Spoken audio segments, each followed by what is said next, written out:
আসসালামু আলাইকুম। সেনাপ্রধান ওয়াকারুজ্জামান কঠিন হুঁশিয়ারি দিলেন এবং সতর্কবার্তা কী আছে তার কথার ভিতরে লুকিয়ে। চলুন আমরা ভিডিওটি দেখে নিই।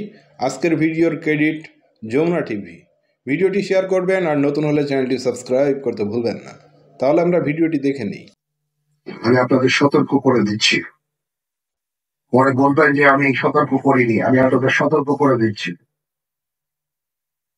আপনারা যদি নিজেদের মধ্যে ভেদাভেদ ভুলে একসাথে কাজ না করতে পারেন, নিজেরা যদি কাদা ছড়াছড়ি করেন, মারামারি কাটাকাটি করেন, এই দেশ এবং জাতির স্বাধীনতা সার্বভৌমত্ব বিপন্ন হবে। আমি আজকে বলে দিলাম, নাইলে আপনারা বলবেন যে আমি আপনাদের সতর্ক করিনি। আমি সতর্ক করে দিচ্ছি আপনাদের। আমার অন্য কোনো আকাঙ্ক্ষা নাই। আমার একটাই আকাঙ্ক্ষা, দেশ এবং জাতিটাকে একটা সুন্দর জায়গায় রেখে ছুটি করা। I had enough. Was last 7-8 months, I had enough. আমি চাই দেশ এবং জাতিকে একটা সুন্দর জায়গায় রেখে আমরা সেনানিবাসে ফেরত আসি। আরেকটা জরুরি বিষয় যেটা আমি ভাবলাম যে আপনাদের সাথে আমি শেয়ার করি। দেশের এই আইন শৃঙ্খলা পরিস্থিতি খারাপের পিছনে কিছু কারণ আছে। প্রথম কারণটা হচ্ছে যে আমরা নিজেরা হানাহানির মধ্যে ব্যস্ত, একজন আরেকজনের বিরুদ্ধে বিষদকারে ব্যস্ত। এটা একটা চমৎকার সুযোগ অপরাধীদের জন্য। যেহেতু আমরা একটা অরাজক পরিস্থিতির মধ্যে বিরাজ করছি, তারা খুব ভালোভাবেই জানে যে এই সময় যদি এই সমস্ত অপরাধ করা যায় তাহলে এখান থেকে পরিত্রাণ পাওয়া সম্ভব। সেই কারণে এই অপরাধগুলো হচ্ছে। আমরা যদি সংগঠিত থাকি, একত্রিত থাকি, তাহলে অবশ্যই এটা সম্মিলিতভাবে মোকাবেলা করা সম্ভব হয়। Police, RAB, BGB, PGFI, NSI এগুলো দেশের জন্য অত্যন্ত গুরুত্বপূর্ণ কাজ করেছে অতীতে। খারাপ কাজের সাথে অসংখ্য ভালো কাজ করেছে। আজকে যে দেশের স্থিতিশীলতা, দেশটাকে যে এত বছর স্থিতিশীল রাখা হয়েছে, এটার কারণ হচ্ছে এই সশস্ত্র বাহিনীর বহু সেনা সদস্য, সিভিলিয়ান সবাই মিলে এই অর্গানাইজেশন গুলোকে, অসামরিক সামরিক সবাই মিলে এই অর্গানাইজেশন গুলোকে এফেক্টিভ রেখেছে। সেই জন্য আজকে সুন্দর, এতদিন ধরে আমরা একটা সুন্দর পরিবেশ পেয়েছি। এর মধ্যে যারা কাজ করেছে, যদি অপরাধ করে থাকে সেটার শাস্তি হবে, অবশ্যই শাস্তি হতে হবে, না হলে এই জিনিস আবার ঘটবে। আমরা সেটাকে বন্ধ করতে চাই চিরতরে, কিন্তু তাদেরকে মনে রাখতে হবে আমরা এমন ভাবে কাজটা করব এই সমস্ত অর্গানাইজেশন গুলো যেন আন্ডারমাইন্ড না হয়। আজকে পুলিশ সদস্য কাজ করছে না, একটা বিশাল বড় কারণ হচ্ছে অনেকের বিরুদ্ধে মামলা, অনেকে জেলে। RAB, BGB, PGFI, NSI panic, বিভিন্ন দোষারোপ, খুন ইত্যাদি তদন্ত চলছে। অবশ্যই তদন্ত হবে, দোষীদের বিচারের আওতায় আনতে হবে। এমন ভাবে কাজটা করতে হবে যেন এই অর্গানাইজেশন গুলো আন্ডারমাইন না হয়। এই অর্গানাইজেশন গুলোকে যদি আন্ডারমাইন করে আপনারা মনে করেন যে দেশের শান্তি শৃঙ্খলা বিরাজ করবে, সবাই শান্তিতে থাকবেন, এটা হবে না, সেটা সম্ভব না। আমি আপনাদের পরিষ্কার করে বলে দিচ্ছি, এই দেশের শান্তি শৃঙ্খলা রক্ষার দায়িত্ব খালি সেনাবাহিনীর না। 2 লক্ষ পুলিশ আছে, বিজিবি আছে, র্যাব আছে, আনসেকিউরিটি আছে, আমার আছে হচ্ছে 30,000 সৈন্য। এদেরকে আমি এই যে একটা বিরাট বয়ে, আমি 30,000 সৈন্য দিয়ে আমি কিভাবে এটা পূরণ করব? 30,000 থাকে, আবার 30,000 চলে যায় ক্যান্টনমেন্টে, আবার 30,000 আসে। এটা দিয়ে আমরা দিন রাত আমরা চেষ্টা করে যাচ্ছি। এখানে যে সমস্ত উচ্ছৃঙ্খল কাজ হয়েছে সেটা আমাদের নিজস্ব তৈরি।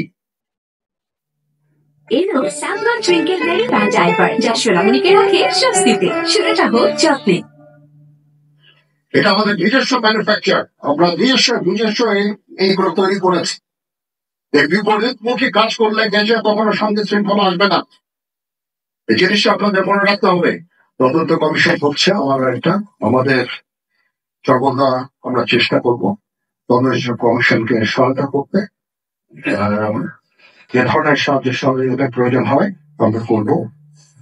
আমরা দেশে একটা ফ্রি ফেয়ার অ্যান্ড ইনক্লুসিভ একটা ইলেকশনের জন্য নির্ধারিত হচ্ছে, এবং তার আগে যে সমস্ত সংস্কার করা প্রয়োজন অবশ্যই সরকার সেদিকে খেয়াল করবেন। আমি যতবারই ডক্টর ইউনুসের সাথে কথা বলেছি, he completely agrees with me.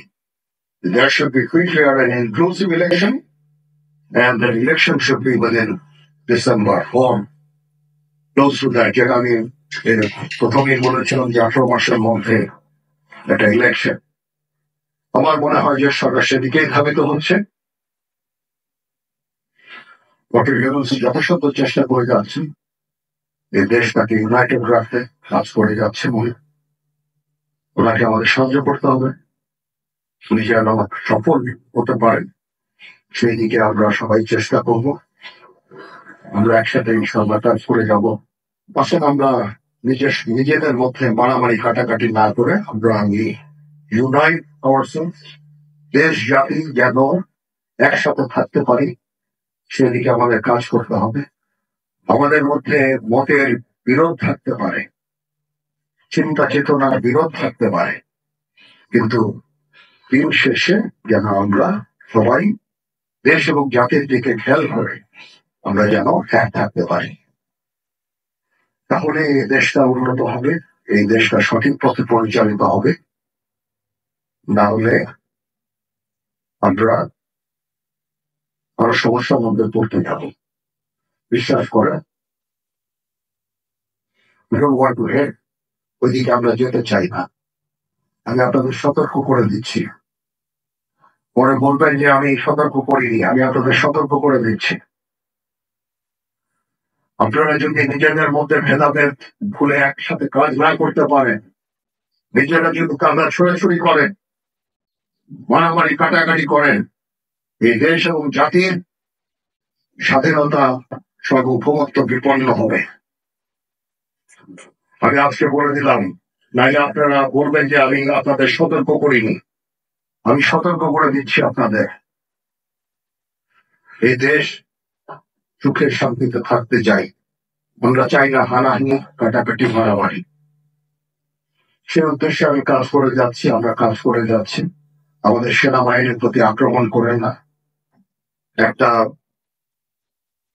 Common জিনিস আমি দেখতে পাচ্ছি, সেনাবাহিনী এবং সেনা প্রধানের প্রতি বিদ্বেষ কারো কারো। কি কারণে আজ পর্যন্ত আমি এটা খুঁজে পাইনি। আমরা হচ্ছে একমাত্র ফোর্স যেটা আপনাদের জন্য কাজ করে যাচ্ছি, দাঁড়িয়ে আছি প্ল্যাটফর্মে। Of course navy and air force, navy chief আমার মন খারাপ করে ইয়া করছে, নেভি এয়ারফোর্স আমাদেরকে সাহায্য করেন, আমাদেরকে আক্রমণ করেন না, আমাদেরকে অনুপ্রাণিত করেন, আমাদেরকে উপদেশ দেন। কোন একটা সমস্যা হয়ে গেলে আমি জেনারেল স্যারের স্বর্ণপন্ন হই এবং উনি আমাকে উপদেশ দেন। সিনিয়র জেনারেলরা আমাকে উপদেশ দেন, আমি সবার কাছে স্বর্ণপন্ন হই। আমাদেরকে আক্রমণ করেন না, উপদেশ দেন। আমরা অবশ্যই ভালো উপদেশ গ্রহণ করব। আমরা একসাথে থাকতে চাই এবং দেশ এবং জাতিকে এগিয়ে নিয়ে যেতে চাই। শুনলেন সেনা প্রধান ওয়াকারুজ্জামানের কথাগুলো। সময় উপযোগী কথাগুলো ছিল। এখন মানুষ চাচ্ছিল তার মুখ থেকে এরকম ধরনের কথা শোনার জন্য, যেহেতু বাংলাদেশের পরিস্থিতি গত 3-4 দিন ধরে এমন অবস্থা, 5 আগস্টের পরে এরকম ঘটনা আর কখনোই ঘটেনি। অনেকেই সেনা প্রধানকে বলছিল যে ভারতের হয়ে কাজ করছে, আওয়ামী লীগের হয়ে কাজ করছে। সেগুলো আজকে তিনি ক্লিয়ার করে দিলেন এবং যে গর্জন তিনি দিলেন তাতে করে মনে হচ্ছে যে না, তিনি আসলে দেশের জন্যই কাজ করছে। আপনার কাছে কি মনে হচ্ছে? আপনার মতামত কিন্তু কমেন্ট বক্সে কমেন্ট করে জানাতে পারেন। ভিডিওটি শেষ করলাম। সবাই ভালো থাকবেন, সুস্থ থাকবেন। আসসালামু আলাইকুম।